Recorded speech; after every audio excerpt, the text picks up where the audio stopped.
Imagine living in a world where every smile is captured, every moment of peace is posted, every breath of joy must be shared to be considered real. Look around, are we not already there? A world of endless noise, where the measure of happiness is not how deeply you feel it, but how quickly others react to it. Yet Buddhism whispers a different truth. Some of the most precious flowers bloom only in the shade, away from the crowd, away from the spotlight. The same is true for your happiness. Ask yourself this: when was the last time you felt peace that you didn't tell anyone about? A joy that was so pure, so complete, that it needed no witness. If you struggle to remember, you are not alone. We live in a time where silence feels suspicious, where stillness feels empty, where the simple act of enjoying your life quietly is mistaken for lack. But the Dharma reminds us what is hidden is often what is strongest. When we expose every tender seed of joy to the winds of opinion, it weakens. When we parade our peace for applause, it becomes performance, not presence. True happiness does not beg to be seen, it simply is. Like the steady flame of a candle in a still room, its strength lies in being sheltered, not flaunted. Buddhism teaches that silence is not emptiness but fullness. It is not avoidance but deep arrival. In noble silence, awareness blossoms. In noble silence, truth is heard without words. In noble silence, happiness grows roots so strong that no praise or criticism can shake it. So, here is the challenge before us. Will we continue chasing validation, scattering our joy across 1,000 screens, or will we learn again to hold it gently within, like a secret blessing? This journey is not about hiding, but about protecting. Not every light needs to be displayed. Some flames are meant to glow quietly in the heart, unseen but unshakable. And perhaps, just perhaps, the happiness you've been chasing so loudly has been waiting for you all along in the gentle silence you have been too afraid to enter. If you are still here, listening, it means a part of you already longs for the quiet path. Perhaps you have felt it before, the unease that comes after sharing too much, the hollowness when a smile becomes content, the subtle fatigue that lingers after applause. Deep down, you may have sensed that happiness is not meant to be chased like a trophy, but to be lived like a breath. Buddhist wisdom invites us to return to that breath, to remember that peace does not need an audience, and joy does not require permission. When we let go of the constant need to prove we are well, we finally begin to be well. When we stop performing happiness for others, we discover a happiness that is intimate, sacred, and unshakable. This journey is not about withdrawal from life. It is about arriving more fully into it. Silence is not an escape from the world. It is a way of touching it more deeply, without distortion. Each practice you are about to hear is not a commandment, but a gentle reminder, a way of aligning your steps with the wisdom of countless seekers before you. So, I invite you, for these next moments, set aside distraction, breathe slowly. Let your heart listen. If any part of this message stirs something within you, carry it quietly, and when the time feels right, share your reflections so that others may also find their way back to silence. In Buddhism, silence is never a void. It is not the hollow absence of words, but the fertile ground where awareness takes root. The Buddha called this practice noble silence, a silence that is alive, intentional, and full of presence. It is not the silence of avoidance, nor the silence of fear, but the silence that listens more deeply than speech ever could. Think about how most of us move through the day, surrounded by noise, phones buzzing, conversations half-attended, minds rehearsing the next reply before the current one has ended. In this noise there is no space to see ourselves clearly, But when you step into noble silence, even for just 10 minutes, the entire landscape of the mind begins to change. Try it. Find a quiet place. No phone, no music, no background chatter. Simply sit. Let your eyes close if you wish. Breathe gently and watch the breath come and go. Thoughts will rise, memories, plans, judgments, but you do not need to chase them. Let them drift like clouds across the sky. With time, beneath the restless chatter, a subtler voice appears. The voice of your true self, not the self shaped by social media, not the self anxious for approval, but the self that simply is. At first, noble silence may feel strange, even uncomfortable. Restlessness will come, boredom will whisper. But if you remain, if you stay with the breath, something remarkable happens. Peace begins to bloom, not as a performance, but as a presence. In this silence, you realize that joy does not need to be explained, nor does peace need to be displayed. It only needs to be honored. Protect your happiness by sheltering it in silence. Let it grow like a seed planted deep in the earth, safe from winds and storms, until it is strong enough to stand on its own. Noble silence is not withdrawal from life. It is the way we step more deeply into it. And when you emerge, even after a few minutes, you carry with you a quiet strength that no applause and no criticism can ever touch. Words are powerful. They can heal, they can harm, they can inspire, and they can destroy. Yet in Buddhism, we are reminded that while words have weight, they are also limited. The more we scatter them, the more we dilute their meaning. And in our modern lives, words are everywhere, spoken quickly, typed instantly, posted without thought. But when speech becomes constant, awareness fades.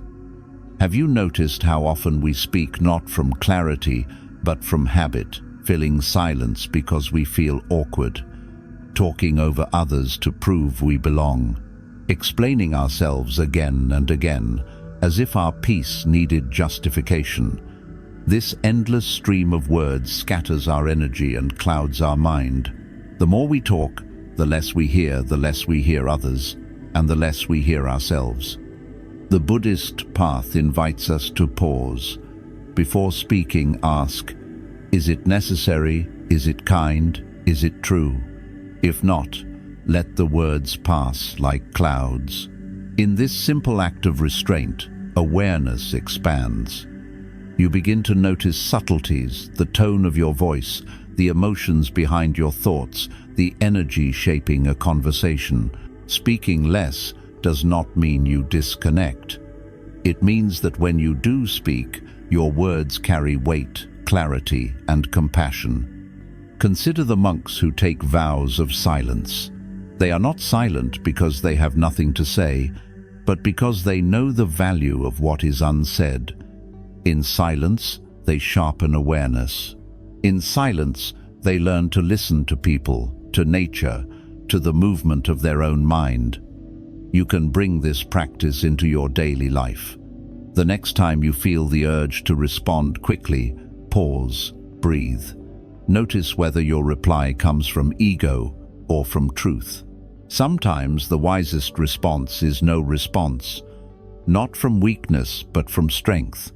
For silence, when chosen with mindfulness, speaks louder than words. The less you scatter words, the more you will hear the world as it is. And in that hearing, a deeper peace emerges, the kind of peace that cannot be argued into existence, but only discovered in the quiet space where awareness lives. In the Buddhist tradition, even something as ordinary as walking can become meditation. It is called mindful walking, not a march to arrive somewhere, but a journey to arrive in yourself. Each step is deliberate, each breath honored, each moment lived as if it were the only one. When you walk this way, you are no longer racing against the world, you are moving in rhythm with your soul. Think of how often we rush, hurrying to the next appointment, scrolling while we walk, distracted and restless. We move, but we do not arrive. We exist, but we do not live. The practice of mindful walking invites us to reclaim the simplest act as a doorway to peace. Step outside without your phone. Feel the ground beneath your feet. Notice the rise and fall of your breath. Listen to the sounds around you without labeling them birdsong, wind, the rustle of leaves. Just let them be.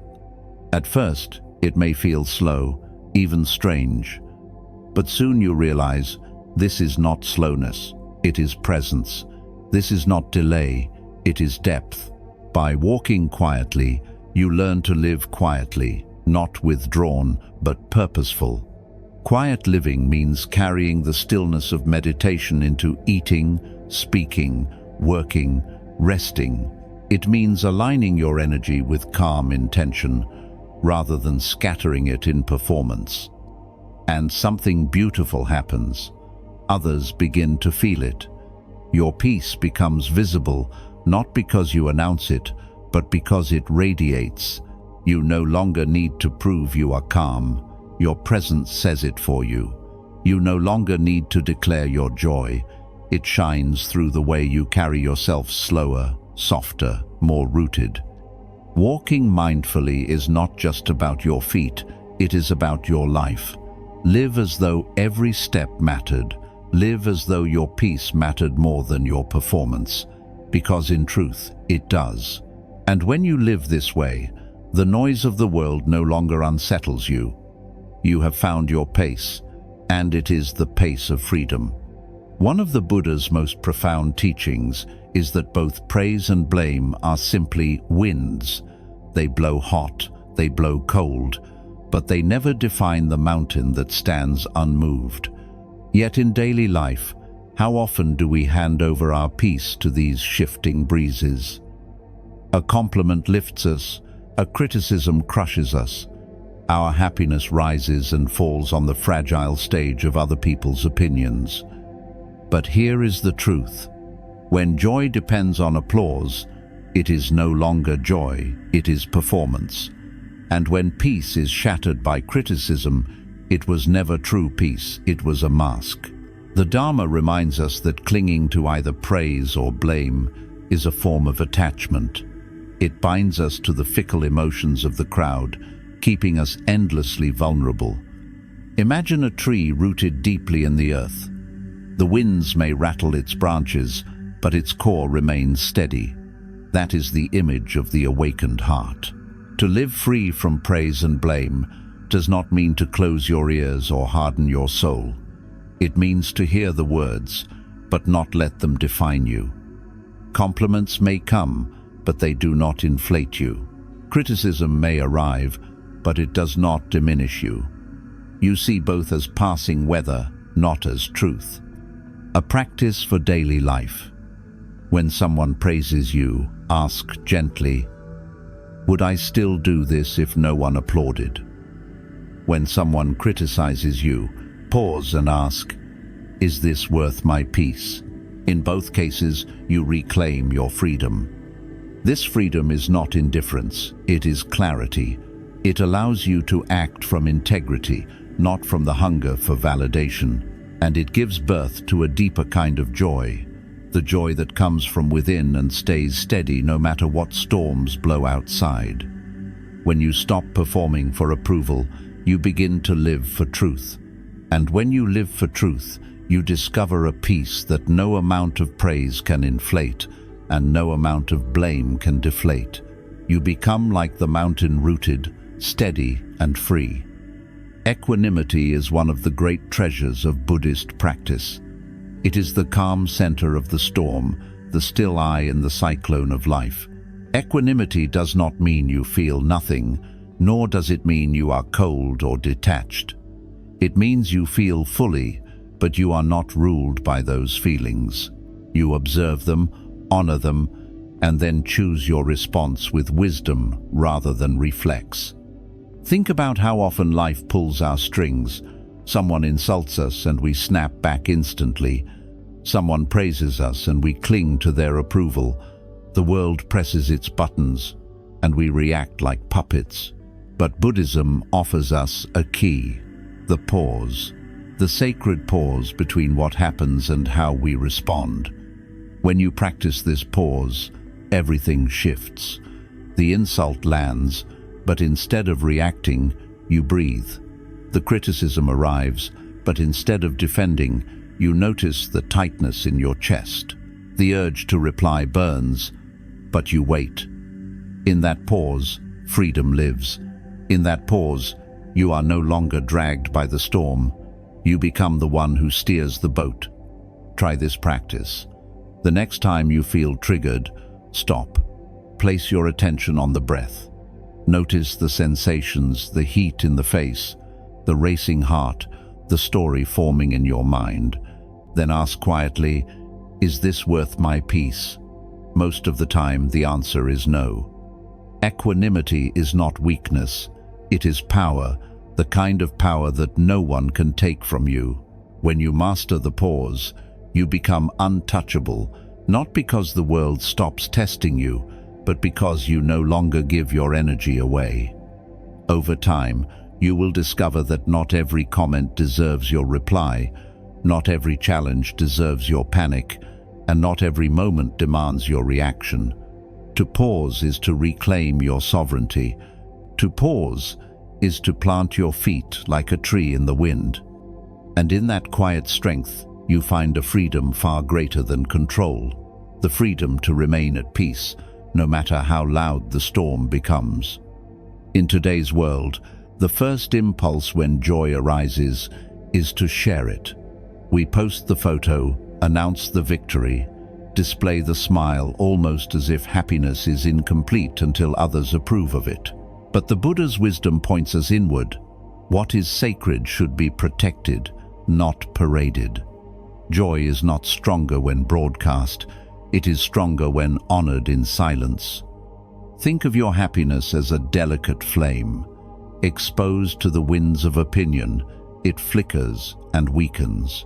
Likes and comments may fan it for a moment, but just as quickly, envy or indifference can extinguish its warmth. But if you shelter that flame, if you keep it in the quiet temple of your own heart, it grows steady, resilient, and bright. One powerful practice is journaling. Instead of scattering your joy across the digital world, place it on paper. A notebook becomes your private sanctuary, safe from judgment, untouched by comparison. Each entry is a quiet act of reverence, a simple recording of what brought peace today, what stirred gratitude, what softened your heart. It could be as small as the taste of tea, the sound of rain, or the smile of a stranger. When you write it, you root it. What was fleeting becomes lasting. Over time, this journal becomes a mirror of your soul. You begin to see patterns of growth, moments of healing, the gentle evolution of your inner life. On difficult days, when peace feels distant, you can return to these pages and remember, joy has lived here before, and it will return again. No online reaction can offer this kind of nourishment. Buddhist monks often keep their lives simple and private, not because they have no joy, but because their joy is too precious to waste on performance. In the same way, when you choose to write your happiness rather than display it, you are declaring, "My peace does not belong to the crowd, it belongs to me." So the next time you feel a surge of contentment, resist the urge to post it. Pick up your pen instead. Let your happiness live in ink, not pixels. For what is written in silence becomes part of you, unshaken, unbroken, and truly your own. Complaining is one of the easiest habits in the world. The traffic is slow, we complain. The food is cold, we complain. The weather shifts, we complain. Sometimes we don't even speak it aloud. The complaint plays in the mind like background noise, reinforcing the idea that life is always falling short. But in Buddhism, this habit is seen for what it is, an argument with reality. Every complaint is a way of saying things should be other than they are. And each time we argue with what is, we strengthen dissatisfaction. Gratitude, on the other hand, is not pretending that everything is perfect. It is seeing clearly that even in imperfection, there is goodness to be found. Gratitude shifts the lens from lack to abundance, from what is wrong to what is already right. When the mind is trained in gratitude, even small things shine: a deep breath, a safe shelter, a kind glance. The Buddha taught that contentment is the greatest wealth, and gratitude is the doorway into it. Here is a practice. Each morning, before touching your phone, name 3 things you are grateful for. Keep them simple: the sunlight on your skin, the taste of clean water, the presence of someone you love. Throughout the day, notice when a complaint begins to rise. Pause and ask, what else is true? Maybe the traffic is frustrating, but it means you have a vehicle. Maybe work is stressful, but it means you have provision. By reframing, you do not deny difficulty, you simply refuse to let it define the moment. Gratitude softens the heart. Complaining hardens it. One drains your energy, the other nourishes it. Over time, gratitude creates a mind that is lighter, more spacious, more open to joy.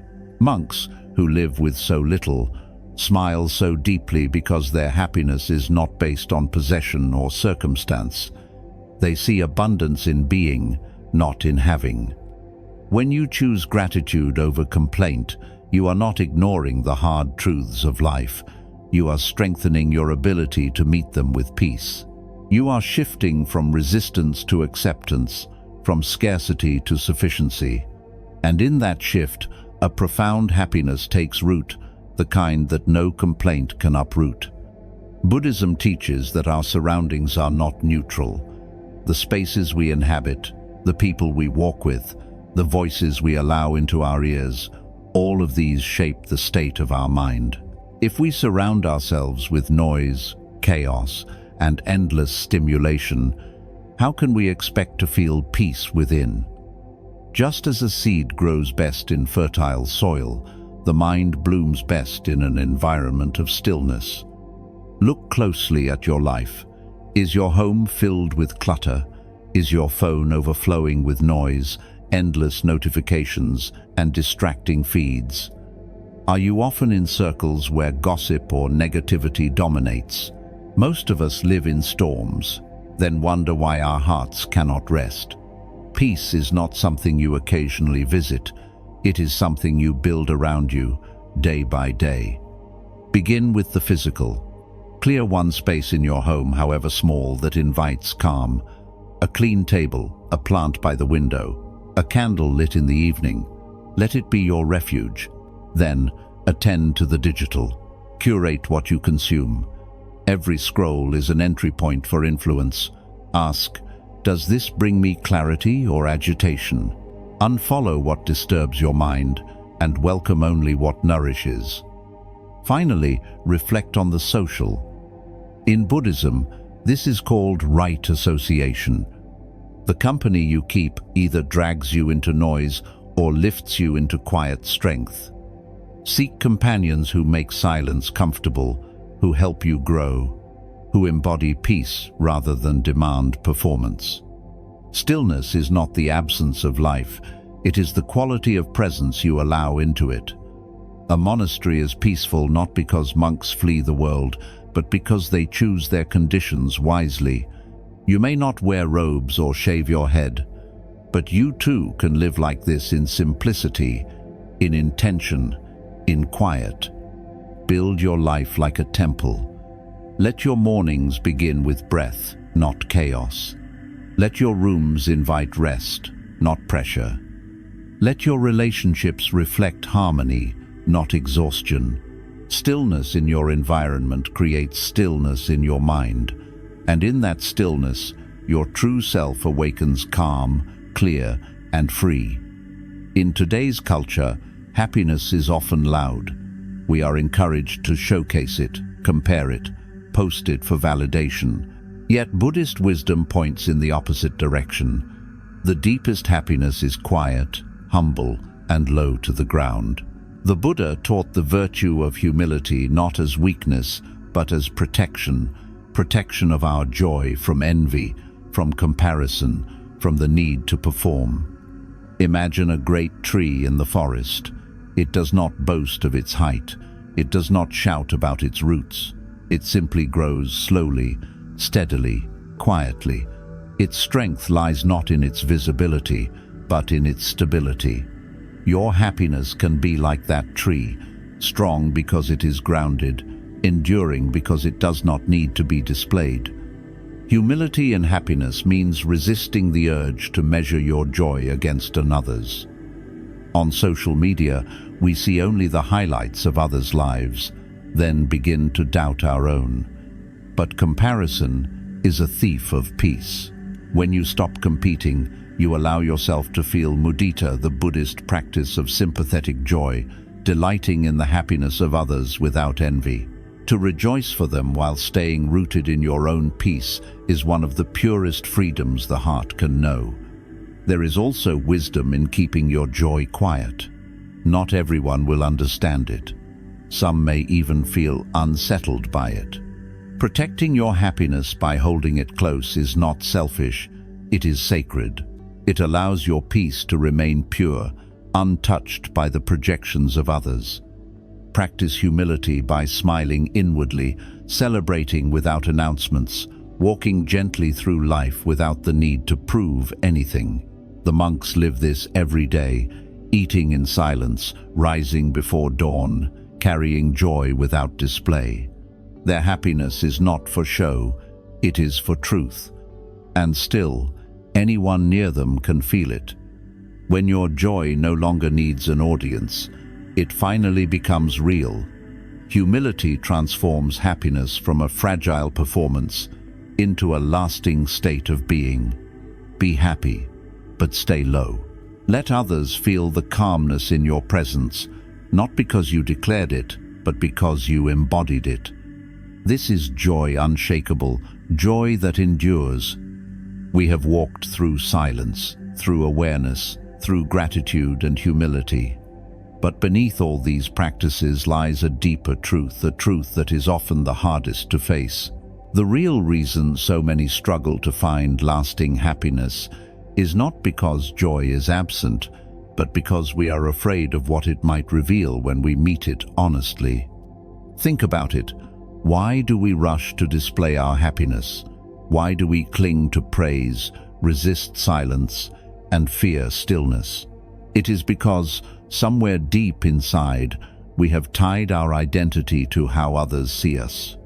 We have mistaken ourselves for the role we play, the smile we post, the approval we chase, the words we speak. These become masks, and over time, we begin to believe we are the mask.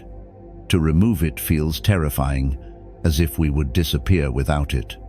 Buddhist wisdom reminds us, you are not your role. You are not your titles, your possessions, or even your opinions. You are not your followers, your likes, your reputation. All of these are impermanent, shifting like sand. To cling to them is to anchor your life to what cannot last. No wonder peace feels fragile. The heart of the Dharma is freedom, freedom from clinging, freedom from illusion, freedom from mistaking the shadow for the substance. Critical thinking in Buddhism is not just intellectual, it is spiritual. It is daring to question not only the world, but also ourselves. Why do I believe what I believe? Why do I seek validation? What am I afraid to lose if I stay silent? These questions are uncomfortable because they pierce the illusions that keep us safe. But only when the illusion falls away does truth appear. And the truth is this: happiness is not something to be proven, it is something to be lived. Peace is not the applause you receive, it is the stillness you carry when no one is watching. Joy is not a performance, it is the natural fragrance of a mind free from clinging. Yet this freedom comes at a cost. To detach from external approval means losing the comfort of the crowd. To choose silence over noise means risking misunderstanding. To live humbly means others may overlook you.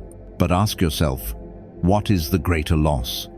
To be overlooked by the world, or to overlook your own soul? The Buddha often taught that fear is the root that binds us to suffering.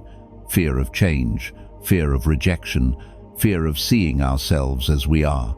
We would rather stay in the illusion of performance than face the vulnerability of authenticity. But fear is only a shadow. When you turn toward it, it dissolves. When you face your inner world, your doubts, your attachments, your inherited beliefs, you discover that beneath it all, there is a stillness untouched by fear. This stillness is who you are, not the shifting identity, not the social mask, but the awareness that observes it all. It is silent, yet unshakable. It is humble, yet radiant. And it is here, waiting for you, in every breath. So the ultimate question is not, how can I be seen as happy? The question is, can I be content even if no one sees me at all? If your answer is yes, you have touched freedom. If your peace no longer depends on the eyes of others, then your happiness has become real. This is the climax of the path, to realize that true joy is not external. It is sacred, silent, and within. To honor it is not to hide it, but to protect it, like a flame in the wind. And once you choose this way, you discover that silence is not emptiness, it is the very ground of freedom. We have reached the quiet end of this journey, and yet it feels less like an ending and more like a return. A return to the breath, a return to the heart, a return to the place within you that has always known peace but was buried beneath the noise of the world. The Buddha often said that the mind is like water. When it is agitated, you cannot see your reflection, but when it becomes still, clarity appears on its own. Through silence, through awareness, through humility, we allow the waters of our mind to settle, and in that stillness, we begin to see ourselves not as the world defines us, not as others expect us to be, but as we truly are. Remember this, peace does not have to be loud to be real. Joy does not need witnesses to exist. Happiness that depends on approval will always tremble, but happiness rooted in silence stands firm. Like the lamp that does not boast of its light, your calmness shines most brightly when it is lived, not announced. So walk gently, speak less, listen more. Let others feel your peace not because you declare it, but because it radiates naturally from your presence. Let your life itself be the teaching, quiet and unshakable. The world is loud. People rush to be noticed, to be praised, to be right. But you can choose another way. The way of stillness, the way of silence, the way where your happiness no longer needs to be seen because it is strong enough to simply be. And perhaps when others encounter you, they will pause, they will wonder, they will feel the quiet strength of your joy. And in that moment, without a word spoken, you will have reminded them of something they too have always known, that peace begins in silence. The path to silent happiness is not complicated. It does not demand grand rituals or perfect discipline. It asks only for small, steady steps, moments of mindfulness, choices made with care, and a willingness to protect what is sacred within you. To help you begin, I invite you into a simple practice, a 7-day journey of silence and presence. 10 minutes of noble silence each day. Sit quietly. Breathe. Watch your thoughts without chasing them. Let the mind settle as water settles in a still pond. 3 gratitudes each morning. Before you touch your phone, name 3 things you are thankful for. They can be as small as the taste of tea or the warmth of sunlight. One mindful conversation. Choose one interaction each day where you speak less and listen more. Notice what happens when words are fewer but more intentional. These practices are not rules, they are invitations. They are reminders that happiness is not something to be displayed but something to be lived. And the more you protect your joy in silence, the stronger it becomes. If this journey touched you, if even one phrase slowed your breath or softened your heart, I invite you to share your reflection. Not to prove you listened, but to help another seeker who might need the same reminder. Your words may be the bell that calls someone else back to silence. Above all, remember, your peace is yours alone. It does not need applause. It does not need display. It only needs your care. Protect it, honor it, and let it grow quietly like a flame that, though unseen, lights the way for all who draw near.